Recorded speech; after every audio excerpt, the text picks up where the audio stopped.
And I remember my mom saying, "So what you gonna do?"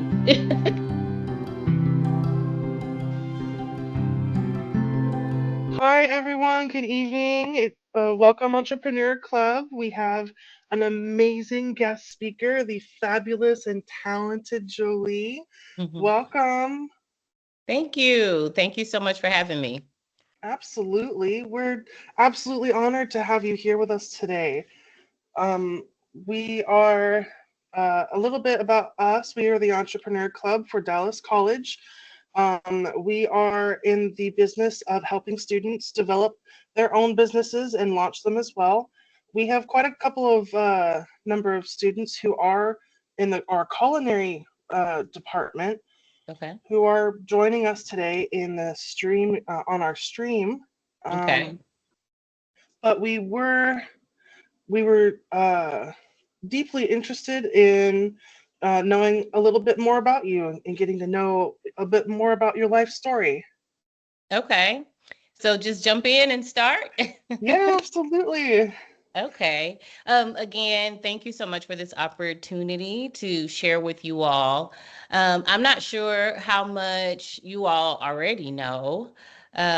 So I am Jolie Oree-Bailey, Chef Jolie, and I own Low Country Cuisine, cuisine with a Q. I always say just remember Queen of Southern Gourmet. And we're a full service catering company. We specialize in weddings, corporate events, social events, anything, any event where people need food. And I started the company 18 years ago now. And we're the largest African American owned full service catering company in Nice. DFW. So we're definitely proud of that. Our goal is to grow even bigger and close the gap between us and our next larger competitors. So, definitely, I started the company because I had a passion for food and cooking.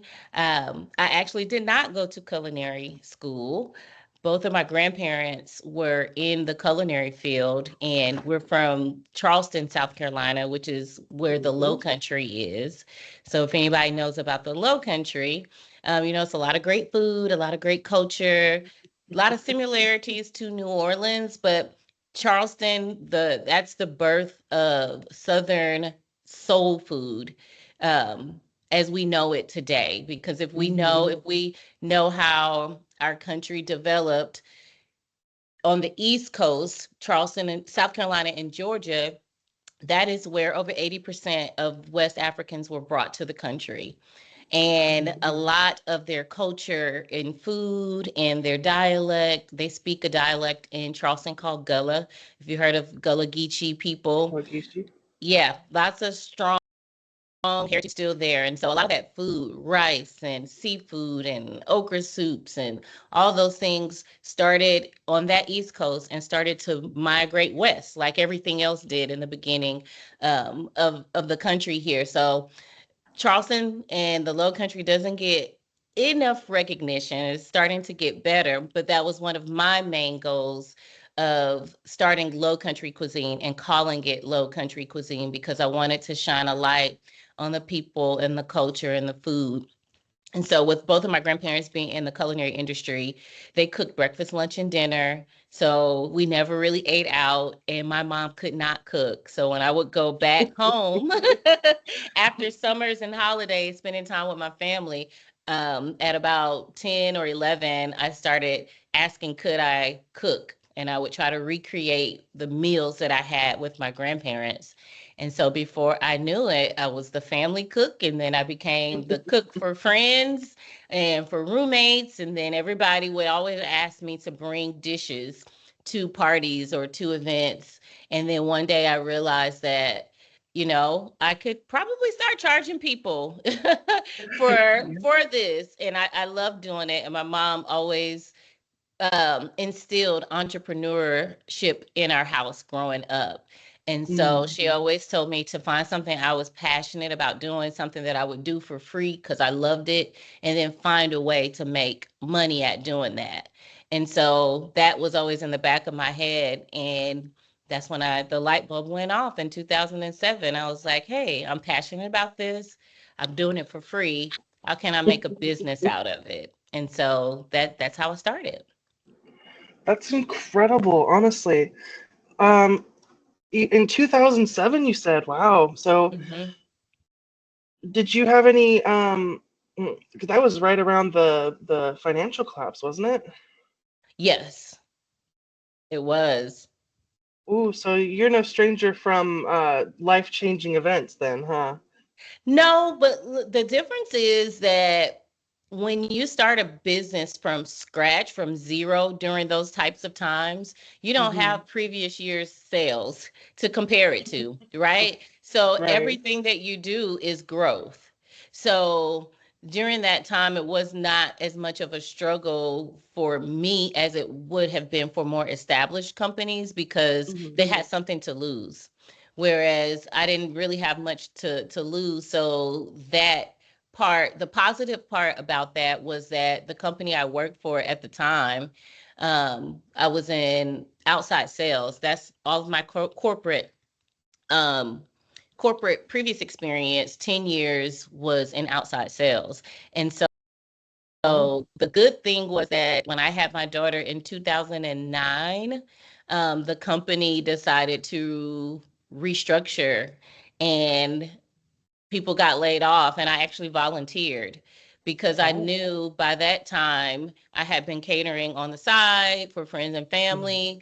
And then after I had my daughter, I didn't want to put her in a nursery. So I figured it was the perfect timing to figure out if I could make the catering work. And I told my husband, I said, give me 12 to 18 months to figure it out, Mm-hmm. and that's what I did. So that worked in my favor.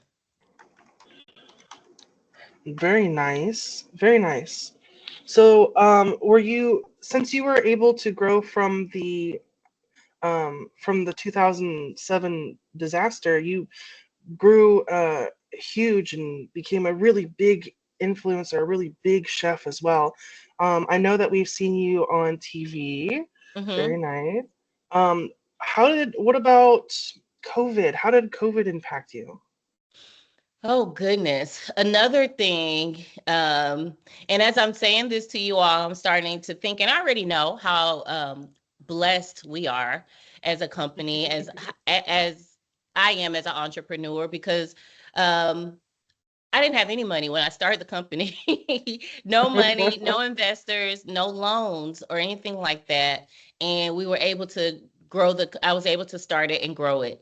And when it comes to the pandemic, another thing where timing just happens. I know my mom always say, you'll hear me talk about my mom a lot because she's a mental health therapist. And growing up in my house, we had to talk and communicate, and so I talk to her a lot now and look to her for advice. But she always says that, as long as you're doing your part and doing all that you can, things will fall into place. And of course, as we know, life is not like a movie. So they don't just fall into place from one day to the next, but you get what I'm saying. Mhm. So in 2019, we were approached by an independent living facility for seniors. They were looking for a catering company to provide meals for about, I think it was 290 or 300 residents, 7 days a week, 3 meals a day, because they were going to be doing construction on a kitchen. So they would be without a kitchen in the facility. And so that happened in the summer of 2019. They approached us. It was a long, long, long process of trying to get the deal structured. And it was supposed to be a year's contract, $1 million contract. And so in Wow. December of 2019, we got the contract. We signed it after a lot of hard work. And we were so excited because we were like, okay, this is going to double our revenue. We're going to significantly be able to grow. This is going to be awesome. And then we know what happened in 2020.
You know, hey, Chef, I'm going to jump in for Morgan a little bit while she works on some technical stuff on the back end. Okay. So I don't quite look like Morgan, but I'm just pitch hitting here. Mm-hmm. So could you tell, particularly to the students, because we have students that will watch this from all of our different sectors, from culinary to automotive to every aspect of business. We have many of the club members themselves that have various business interests. So I always like to take them back to the beginning. And the reason Okay. why I say live in this Instagram society where everybody makes it seem like they open business on Monday and by Friday they were a millionaire.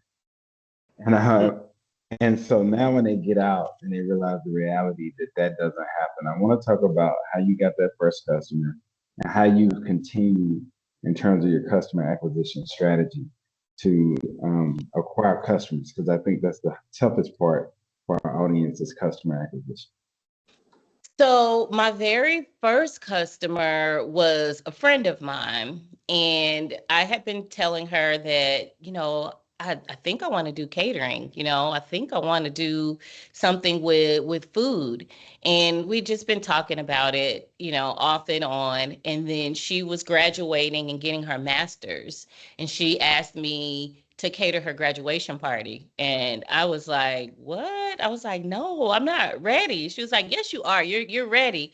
It's like, "No, I'm not." I was fearful of like jumping out there with my first official event. And through her encouragement and even me just talking to myself, I said, "You know what? I am ready." And I went to my mom and I talked to her and I was like, "What if people don't like my food?" And she was like, "Girl, people pay for food that's nasty." And she was like, "You don't have to worry about that." And I was like, "Okay." So that is when I started writing my menu. That's when I came up with the name of the company, because with my background being in outside sales and having a background in marketing, I knew I needed to show up in a certain way. So even though she was my friend, I made sure that everything was professional, from having business cards and making sure that there was signage and menu signage and all these things. And people loved the food. People were asking me, "Do I travel to Houston?" And I was like, I was blown away. And so from that moment on, I felt validated that I had made a great decision. And from there, um, what I decided to do was take the approach that I had from my sales career to catering, and it's a numbers game. So I started calling on corporate clients, actually clients that were some of my clients in my previous jobs, and pitching to them my catering services. And one of the things that I learned also is that with food, pictures are great, but people need to taste the food, right? So I had reached out to a caterer. They were called Two Sisters Catering. They were long-standing, great reputation company. They've since closed after the pandemic, but they've been around for like 20 years. And I reached out, and I'm not afraid to call and ask for help. And I think sales really helped me because I made a cold call on the phone and introduced myself to the owner of this company. And I told her I was looking for a mentor. And she said, "Well, I don't have time to mentor you." She said, "But I'm going to give you just a few tips." And I said, "Okay, what are they?" And one of the things that she told me was to, as much as you can, look for opportunities to put your food in front of people. So if they are having industry events or open houses and your audience is there, sign up for those things as much as you can. And I took that piece of advice, and that's what I did. Anytime I felt that it was a good return on my investment, not every single time, sometimes, you know, here and there, it was a flop. But that's one of the things that I did, was to put my food in front of people and always uh, follow up. And I cannot stress enough how much you have to show up professionally, from the way that you speak, the way that your marketing materials look, um, all of those things really matter in attracting the right types of customers and customer service. So just to kind of uh, wrap that up, the thing was getting in front of people, putting my food in front of people, showing up professionally, offering great customer service, following up after events, and asking for referrals. Wonderful, wonderful. I was just thinking about that as you said it, and you said the word pitch, Mm-hmm. which rings a bell because some of the members of this group are getting ready to go compete in a national pitch competition in a few Oh, wow. weeks. And I tell them all the time, they won at the state level, now they'll go compete at the national level. I told them, you're going to pitch for the rest of your life, regardless of what you do. So learning this art of pitching is not just something Professor Peters or Professor Hall are making you do. If you're going to be in business, you're going to pitch. All the time. And so the other thing I talk to them a lot about, I want you to highlight, because you've done it successfully. Most people I know, when they start a business, they build it in such a way that they own a job. So they basically transition from being a W-2 employee to owning a job, which leads to burnout, right? Because they do it in a scalable way. Talk about a scalable model and how you were able to navigate that and not make that mistake. So again, like I said, I'm not afraid to ask questions. So I sought out a chef that had catered an event for a company I worked for before. I remember how great his food was and the presentation. So I invited him to lunch and took him to lunch, and I just wanted to ask questions about the industry. And one thing he told me was, you're going to have to make a decision. Do you want to cook or do you want to sell? Because you can't do both. And so at that time, I was like, he doesn't really know me because I can cook and I can sell, because that's what I'm doing now. And it didn't make sense to me at that time. But shortly after we moved into our first commercial location, which we've been in for over 13 years now, I realized what he meant, because in order to scale, you have to be able to have capable people to delegate to. You have to have systems, because you cannot do everything yourself. And to your point, that is what creates burnout, because I'm answering the phone, I am doing the consultations, then doing the proposals. After the proposal, if they decide to book with me, then I have to go to a venue and do a walkthrough. Then I have to go buy the groceries, cook the groceries, uh, work at the event, and that's just not sustainable. So I realized quickly that I needed to get a team. And I would say that if I could go back and do things differently, one piece of advice that I would have given myself and that I can share today is that if you have the type of business, or you want to start the type of business that you cannot do as a solopreneur, meaning like just yourself and maybe an assistant, then you need to start thinking about what you want your company culture to look like. What are the systems? Have some framework in place before you start to bring people in, because if you don't, as you start to grow and you start to need people, things will spiral out of control. Because if you don't tell people, or you don't have a framework of how your company is supposed to work and supposed to run, people are going to come in with their own ideas. And before you know it, what you wanted to build, or the vision that you had when you started, will quickly fade away.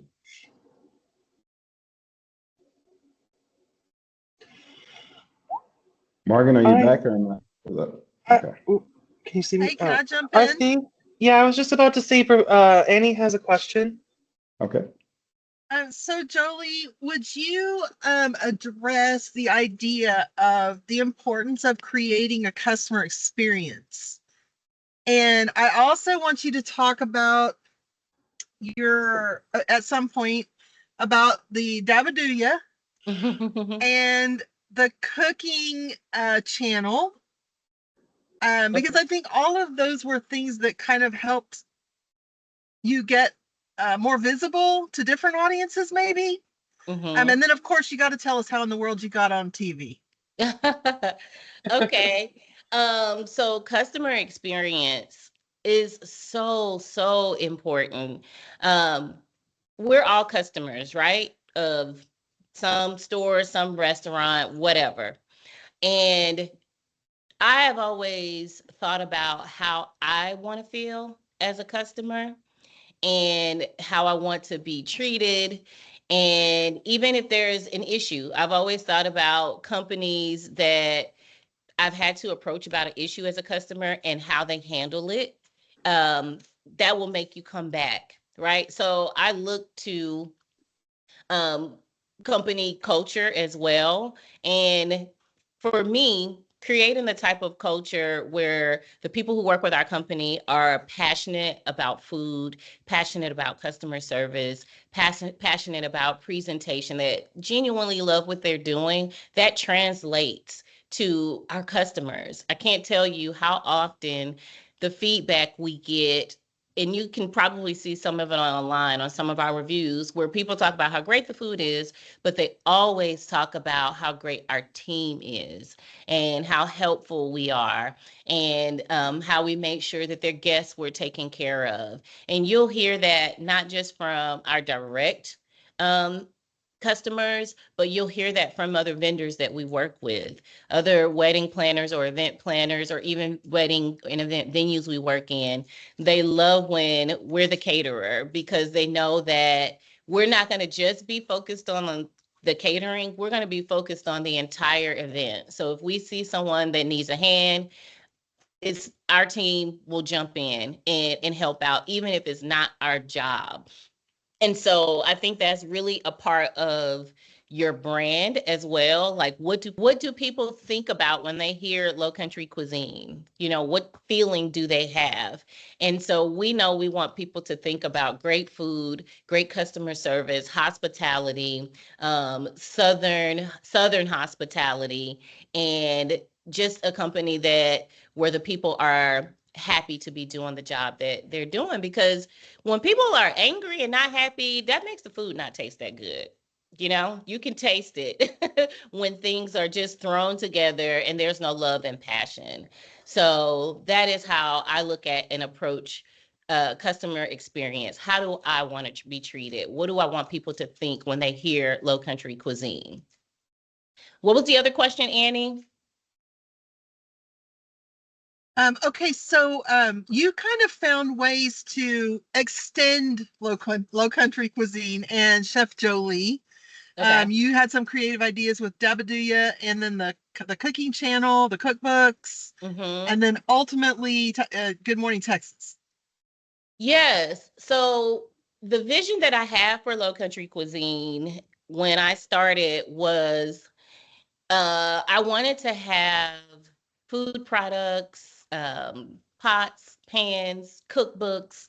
I wanted to have all these things in stores. That was my vision. And I felt that catering was the vehicle to get me there. What I didn't realize was that once I got into catering, it was going to grow as fast as it did. And a lot of those initial visions that I had in the beginning, they just kind of had to go to the side because I was knee deep in catering. So I always knew y'all, some of y'all are probably too young to know some of these people, but I remember watching B. Smith. I don't know if anybody look her up if you don't know her. Her name is the letter B. Smith. She passed away recently, but she used to have a whole entertaining show on TV where she would cook. She would show people how to like decorate a table. She had restaurants in New York. She was an African American woman, and she was just so beautiful and so graceful, and she made entertaining just seem so fun, and that was already fun to me. And she had like a bed sheet line and cookbooks and all these things. And of course, Martha Stewart, I looked at her and all the work that she did, Julia Child, and those things just resonated with me so much that I knew I wanted that. And so, like I said, the catering just took off, and it was really in 2020. And I had started going on TV in 2011, but it was really in 2020 when we only had that one customer that I said, "Oh, I got some time now. What else can I do?" And so we had a house seasoning that I blended from the beginning that we used on everything. And people always say how great our food is, how great it tastes. And just having time during 2020, a light bulb went off. And I'm like, well, our food tastes good. You got to season your food. And it's the seasoning that we use in like 95% of what we cook. And I was buying other seasonings and kind of making it. So I kind of broke down, did a little chemistry project of what we were buying, and then we created our identical blend with what we were using. And so the seasoning is called Adab Aduya, and my mom actually came up with that name because she was here with us during quarantine when I was trying to come up with the name. And when she said that, she said Adab Aduya, and I was like, that kind of sounds like Yabba Dabba Doo. I was like, I'm not sure if I like that. And then that same night, I just kept saying a dabba doo ya, a dabba doo ya. I was like, it does kind of roll off your tongue. And the premise behind this seasoning and the marketing behind it was that, a lot of people's issue with not being able to cook is not knowing how to season food. So this all-purpose seasoned salt has everything you need in it. So even if you're not that great of a cook and you don't know how much salt, how much pepper, do I use garlic powder, do I use cayenne? This is all you need, a dab will do you. And so we launched that during the pandemic, and, in-house made labels, and we're packaging ourselves. And I announced it on a Instagram and Facebook Live because everybody was going live during the pandemic. And so I thought, what if I do some cooking classes and stuff, cooking live? And I launched it during the pandemic on live. I think I got like $1,100 worth of orders that same night. And I remember my mom saying, so what you gonna do? Because I hadn't made $1,100 worth of seasoning yet. I just had my first batch. And so I was like, well, we're gonna be making some seasoning over the next few days. And so we did it, and people really, really liked it. I would love to get it in stores, but after the pandemic happened, then the world started to open back up, and I had to kind of change my focus a little bit back to getting our catering company back to where it needed to be, where it needs to be. So the plans for Adabaduya are still to expand the line and do different versions, a Caribbean version, a low sodium version, a spicy version, and all those things. So that's in the work. That's how Adabaduya started. I really went back to my initial vision, and I had time to work on it. In terms of the cookbooks and television and all those things, I have had the company, like I said, for 18 years now, right? And catering it's a strenuous, all-in type of job. And I've been working at it 200 miles an hour for the last 18 years. And I have my daughter that I told y'all about, that I decided that I wasn't going to go back to work. She's going to be 16 this year. She's going to be a junior in high school next year. And I'm married as well. And Low Country Quisine has taken up a lot of time, but I'm passionate about it, so I wouldn't trade it. However, creating balance in my life is important. And so over the last few years, that is why I've continued to branch out with the cookbooks and doing more TV stuff, because the next part of my culinary career is to just do that and have all the things that I envisioned that I thought would happen sooner. But hey, it's not time until it's time. And so I have a great team at LCQ in Low Country Quisine. We call it LCQ. I have a great team there. And over the next another 12 to 18 months, I think that's a good sweet spot. I'm working very, very hard to get our company in a place that I can replace myself full time so that my focus is 100% on my seasonings and my cookbook line and more television stuff, more chef appearances. I did my first food and wine festival this year in Charleston, which was great to go back Hey. home to the Low Country and do that. And that's what I want to do more of. I want to travel and cook and talk about food and taste food and all of those things. Um, and getting on television, when I first started, I had a publicist, and don't ask me why. I guess I did need one. Coming from the background that I came from, marketing and sales, I knew what publicists did, and I felt like I needed one when I first started. And so I ran into somebody that it was actually Tom Joyner. If anybody's familiar with Tom Joyner, his publicist went to college in Atlanta. I don't know if I mentioned that I grew up between Atlanta and Charleston. She went to college in Atlanta. We had some friends in common, and I literally met her at a happy hour, and she decided, to take me on as a client on the side for an amount that I could afford. And she was the first person to pitch me to Good Morning Texas in 2011. And I have been going on there ever since. I can call them up or send an email to a producer and say, hey, I have an idea. And they'll say, come on. Or they call me and say, hey, we have an idea for you. And that just helps build brand recognition. And I enjoy doing that part. So that's how TV happened. Wow, wow, that's amazing. Especially being able to have those kinds of connections. Yes. I Super was curious. important. Definitely important to have those kinds of connections. Well, as a chef, you said who's been doing this for 18 years, right? Mm-hmm. What kind of advice would you give your younger self who was just starting out? Oh, what kind of advice was so much? Um, I would probably tell myself to be more patient. Even in times now, I get impatient because I believe if I have an idea, it should work immediately. And we all know that that's not always the case. Just to have more patience and as much as possible, try to have balance in your life because there's time, you can't get time back, right? And Mhm. so when time passes, you can't rewind. And just be conscious of that, being patient and creating as much balance as you can and continuing to, like I said earlier, do your part.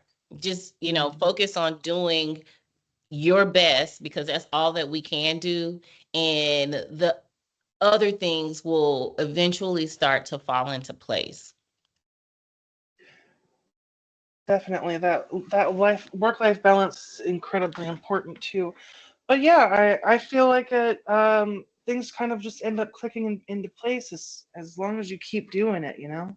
Right, for sure. I thought I had seen someone else had a question. Ebony, was that you? I mean, I didn't click anything or do anything, but I have a question I like to ask. It's this question has become a habit for me to ask anyone, and when we get speakers or when we're networking, I feel like it's really the whatever answer it varies so much from person to person, and I feel Mhm. like each answer creates like a really collective view. So I'll get to the question. We gain all of this information. We have meetings like this, and just a lot of us being students and things, we go and we get so much information. What is your suggestion on how to plug the information into action? When you go home and you have all of your notes from all of these different sources, how do you make a plan out of those notes? That's a good question. So, like I shared, I love to ask questions and research and do some of the similar things that you're talking to, learn from other people who are successful at doing things that I want to become successful in as well. And I use my phone a lot. I have probably 5,000 pages of notes in my iPhone, and you just prioritize. So it's a matter of prioritizing and making lists and checking things off. Another thing, that's one thing that my mom used to always say, where I would feel like maybe overwhelmed by information, like there's so much out there. She would tell me, make a list. So that's one of the reasons why I have so many notes in my phone. And it really helps you to it helps you flesh through what you need to do and check things off so you feel like you're moving forward. The worst thing I think you can do is to just sit on information and not do anything about it. You definitely have to dissect it and prioritize it and start to make a plan from there. Hopefully that helps answers your question. It absolutely does. I have a bad habit of sitting on information, so I needed to hear that. Yeah, don't sit on it, and don't use Chat GPT. Are you using Chat GPT? I am. ChatGPT is going to help me graduate. Okay. Yes, definitely. I use it so much, and it can be a great tool for you to feed it some of that information and help you organize it and create an action plan that you can actually start to get some movement from. Thank you so much. You added to my notes, but I think these are going to be at the top of the priority list. Good. You're welcome. To follow up a little bit, I'm I'm a little bit surprised that you say that you've gotten some pretty good information out of ChatGPT and that it helps you with your business. Oh yeah. Could you elaborate a little bit more? Oh goodness. We first started using ChatGPT in my business maybe a year or so ago. And the initial way we used it was to help us write menu descriptions, or to when customers would come to us and say, "Hey, my fiance is from Louisiana and I'm from Germany, and we're trying to figure out a way to infuse both of our cultures into our menu."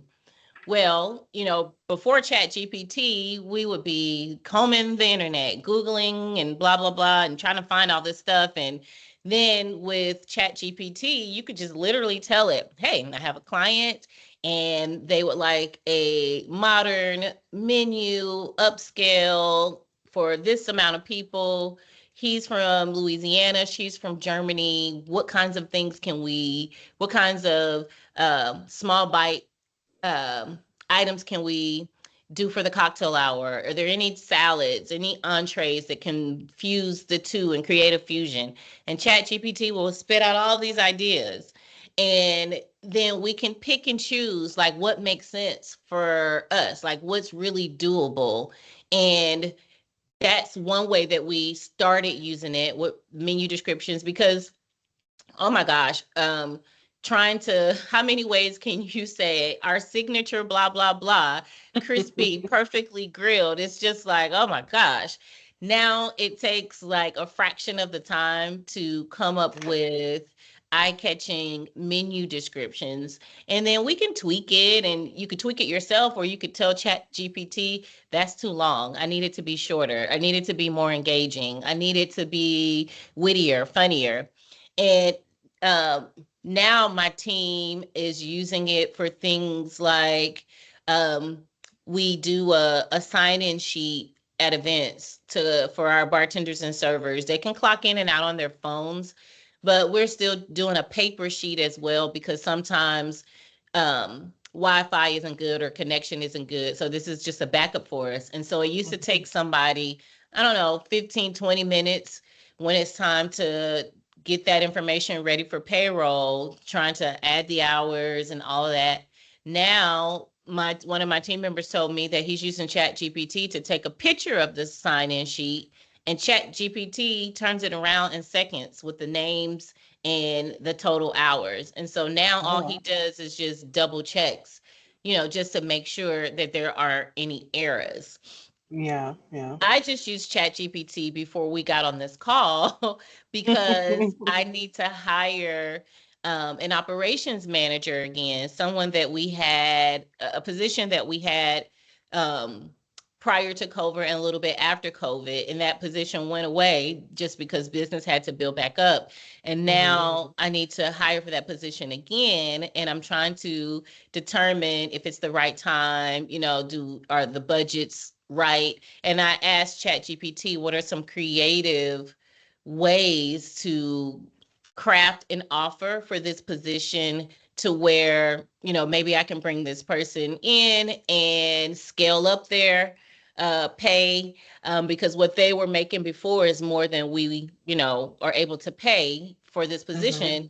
But they're interested and we're interested in them. So it gave me like 6 different ways to build an offer for our particular situation. So ChatGPT is great.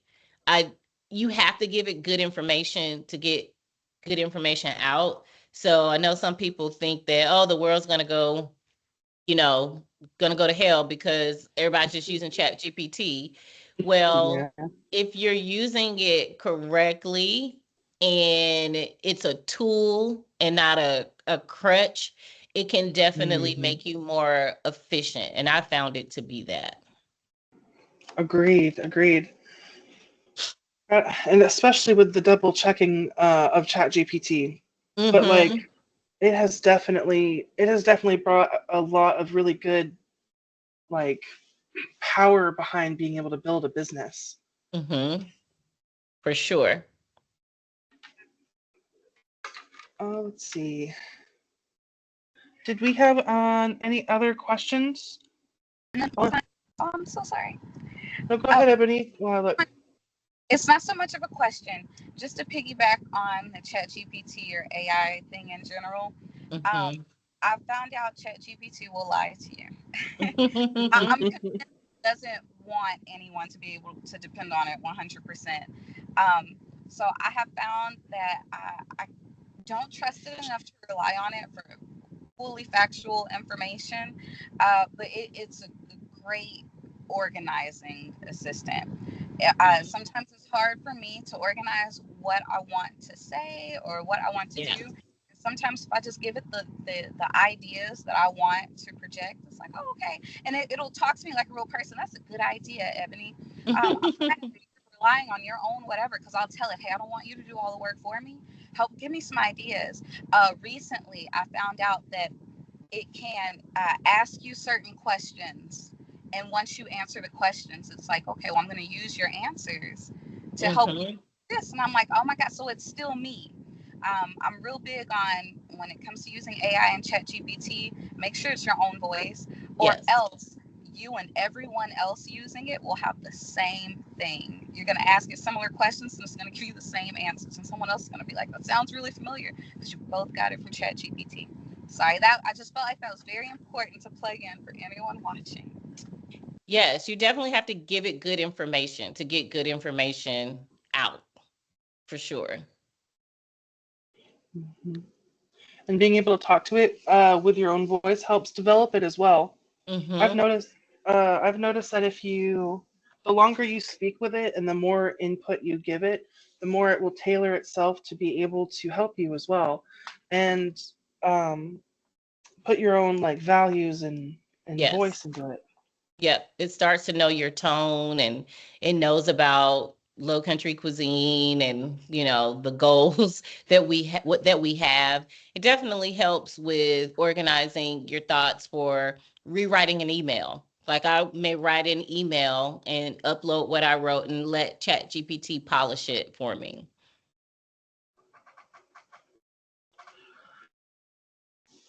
But out of curiosity, I was wondering. So I asked my chef friend this the other day, and he said this is probably not a question you should ask a chef, but what is your favorite dish to make? Yes, I definitely have seen stuff on social media with chefs, you know, not liking that question, but it's just inevitable that we get that question.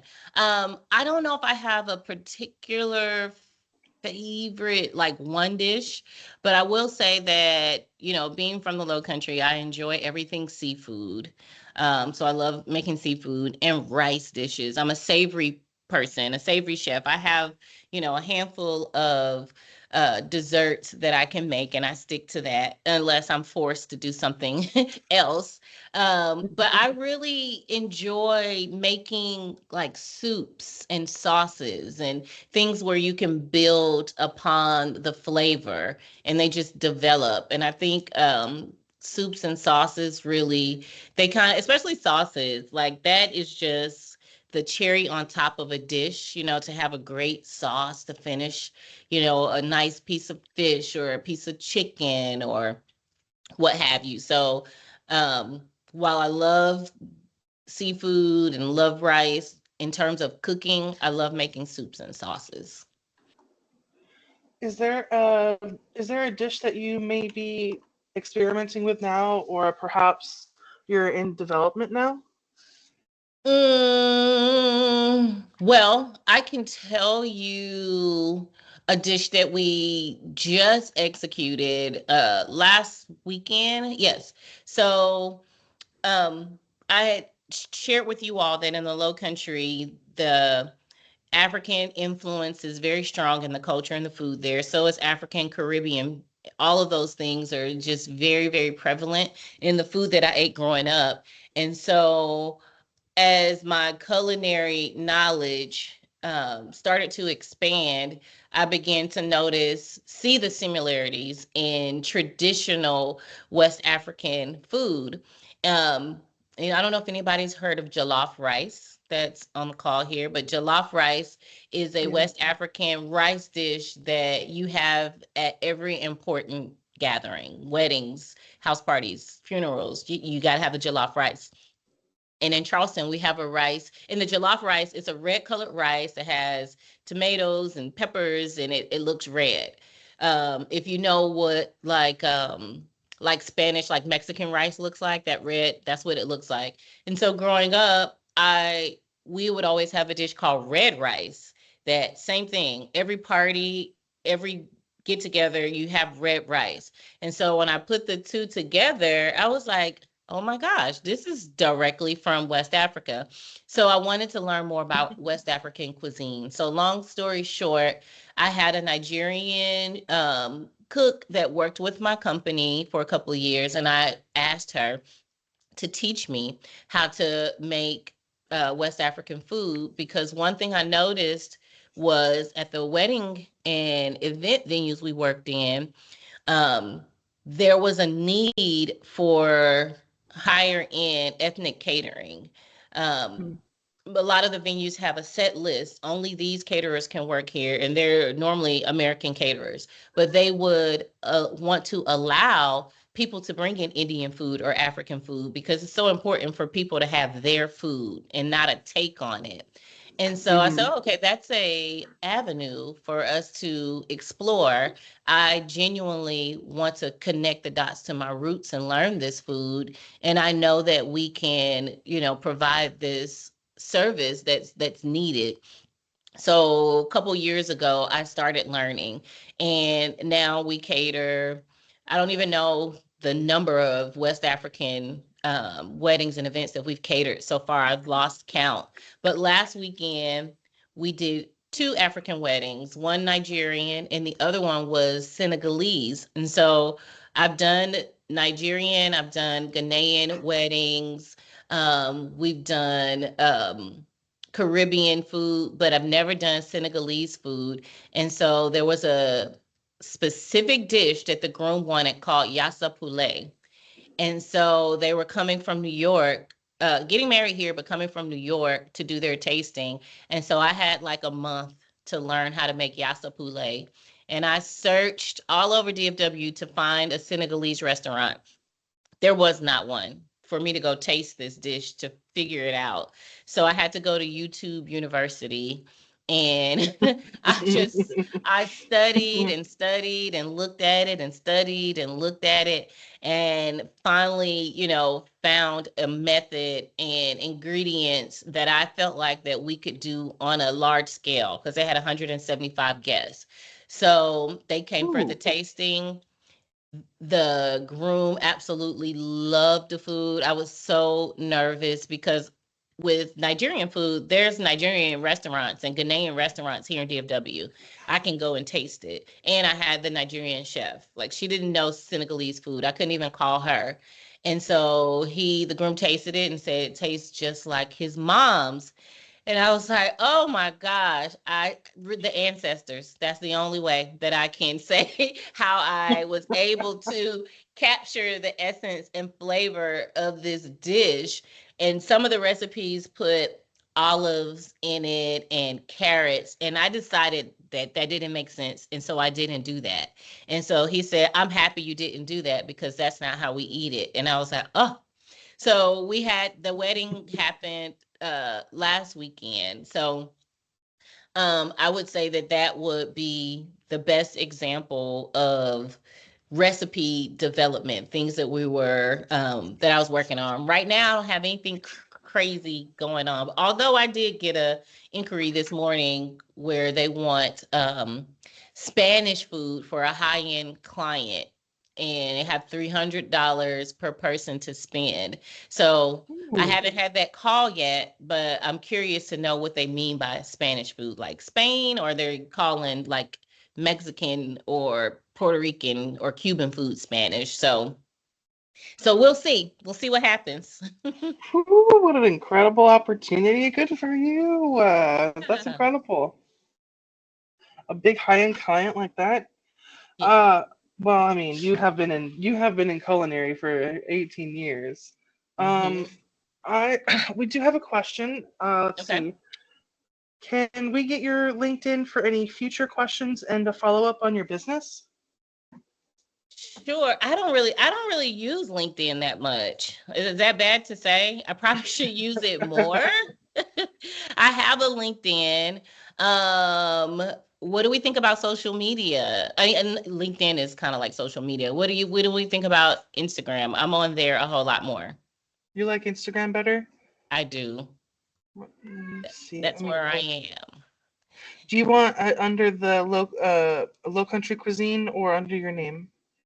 Under my name. Okay. Well, I'll give both. Mine is I am Chef Jolie. It's of course the @ and then I am Chef Jolie. No spaces, no nothing. And then Low Country Cuisines is just @ Low Country Quisine, all spelled out. Cuisine with a Q. Here we go. I'm posting it in the chat right now. Okay. Whoops. No. And my YouTube channel is also I am Chef Jolie. And so is TikTok, I am Chef Jolie, and Facebook, I am Chef Jolie. Which one of your social medias do you is that you have found has been the best for your business? Definitely Instagram, for sure. On both pages. We get DMs for inquiries, or people will go straight to our website and send an inquiry. And when it asks, how they hear about us, Instagram is becoming a big vehicle. And just recently, we got our first YouTube as an answer of how they heard about us. So, hey, very nice. I can imagine that the video platforms like that would be really good for chefs. yes, definitely. All right. Is there any other last minute questions, folks? We've got only a few more minutes left.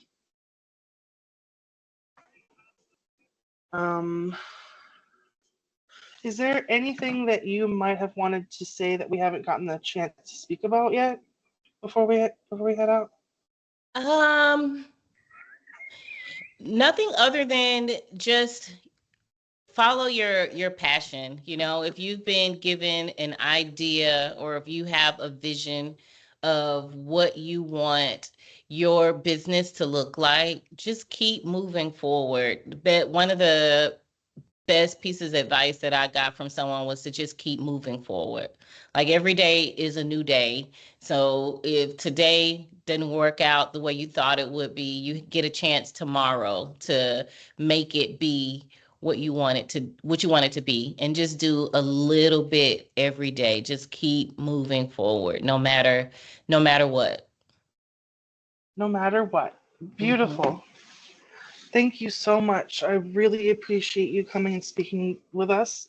Um, I know that our students are really excited and really appreciative that you came with us today. Well, thank you for the opportunity. Thank you, Annie, for the invitation. I love doing this. So, call me again if there's an opportunity. I am definitely happy to be involved. So thank Thank you so much, Jolie. I did want to mention, since we have some culinary students on the call, Okay. if any of those culinary students decide to kind of move some of their credits over into the entrepreneurship arena, our Mhm. program has a way for you to do that. If you have questions about that, let me know and I'll be happy to answer them. But what I wanted to mention is one of the things that we do with our entrepreneurship students is we have a practicum Okay. where we match that student with someone in the field. So Okay. if there's a culinary student who wants to have a catering company, then Mhm. we might be calling you to say, hey, will you be their mentor and can they come hang out in your business for a semester? And so those are some of the things that we offer to our entrepreneurship team. And I wanted to just make sure that the culinary students hear that because I believe it's an excellent opportunity for them to, once they have gotten their culinary certificates, to kind of roll those over into an entrepreneurship certificate and learn the business side. So, Oh yeah, um, th- definitely. We've done that before with El Centro. yeah. Yep, So so definitely. awesome.